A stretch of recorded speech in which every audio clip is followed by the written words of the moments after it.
I would like to preface this video with a few statements. 1, I am sorry if you can hear a lawnmower outside, but I can't control what the landscapers do when they do what they're doing. I hate freshly mown grass. 2nd, I got a new romper. It's $8. Don't know how to feel about it. So if someone could please advise me as to how I should feel about it. 3rd, today's video is about my favorite episode from season 2, but my actual top 2 favorite episodes are already taking up other spaces in this list. I'm referencing my wall here because that is where the list is posted. I hung it up so I wouldn't lose it. So this is my 3rd favorite episode from season 2, but we're just gonna say for the sake of argument that it's my favorite episode from season 2, even though it's really not. Today, I'm going to talk to you about episode 19 from season 2, Teach Me Tonight. Love the concept of doing movies in the square. Back where I came from, in Cleveland, there was this place called Crocker Park. Maybe you've heard of it, don't know.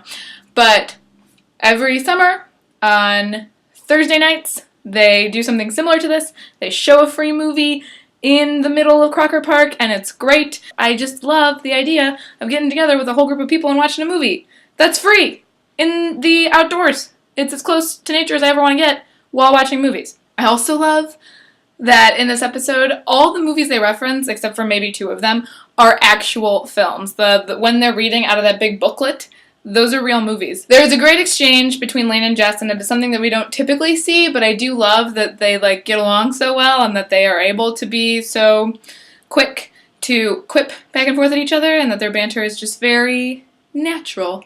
I really feel like that we were cheated out of the whole Lane and Jess relationship, because there are a few moments when Lane and Dean interact, and I'm glad that Lane and Logan never do, because Logan is the worst, but Lane and Jess were just so similar, and they both loved Rory so much that I feel like they would have been so much fun to see on screen together, and I'm glad that we do have this minor moment when he makes a joke about stealing out of her bag. I will say that one of my favorite parental relationships on the show is that of Luke and Jess. I probably even love it more than Lorelai and Rory, just because Luke and Jess are so much fun together. He really cares, and he's trying really hard in this whole episode just to put Jess on the right path. He cares so much about Jess when he really doesn't need to, and it's just such a lovely, I guess, character flaw with Luke that he cares too much. I love every single Jess and Rory moment in this episode when she yells at him and he talks about Please Kill Me, which, as I said, is one of my all-time favorite books because of Jess.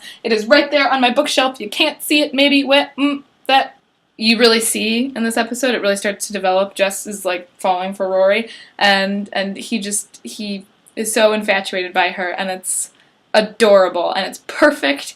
And their exchange in the car when they're talking about their futures and their careers, and when they make the Kurt Cobain and Courtney Love reference that a lot of people don't catch right away because you're not really thinking about it, you just think that he's being snarky, but it's actually adorable, is perfect. I love them so much. And he makes this little pouty face, if you pay a lot of attention, like some of us do, when he's talking and his lip just kind of dips out. It's the cutest thing.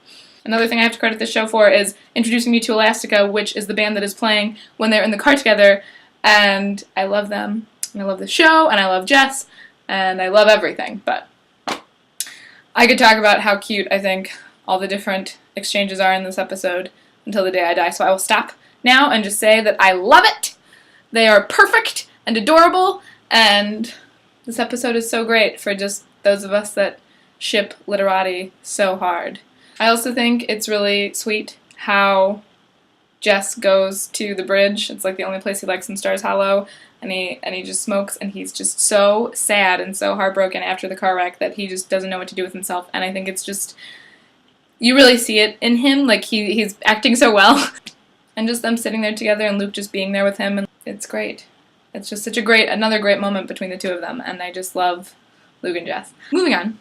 Lorelai's freakout is so incredible in this episode. Her just intense screaming. I love when Lauren Graham transitions from pretty angry acting to just genuine rage acting, and she just does so well. And I can't think of another time that she and Luke really have a screaming match, and this is just such a good one because, like, they're both so stressed out about the fact that their kids were in a car accident, and he's just not dealing with her yelling. He just is so much more focused on making sure that everybody else is okay, that he doesn't care about her getting mad, and it's just great. They just have such a beautiful, genuine fight, and it shouldn't be so satisfying. I would also like to note that it is one of my favorite transitions in this entire show when Lorelai leaves the hospital and she just breathes and looks up, and you can see in her eyes that she is just so wild and mad, and she is like ready to kill. She does such a good job being such a crazy mom. Finally, of course,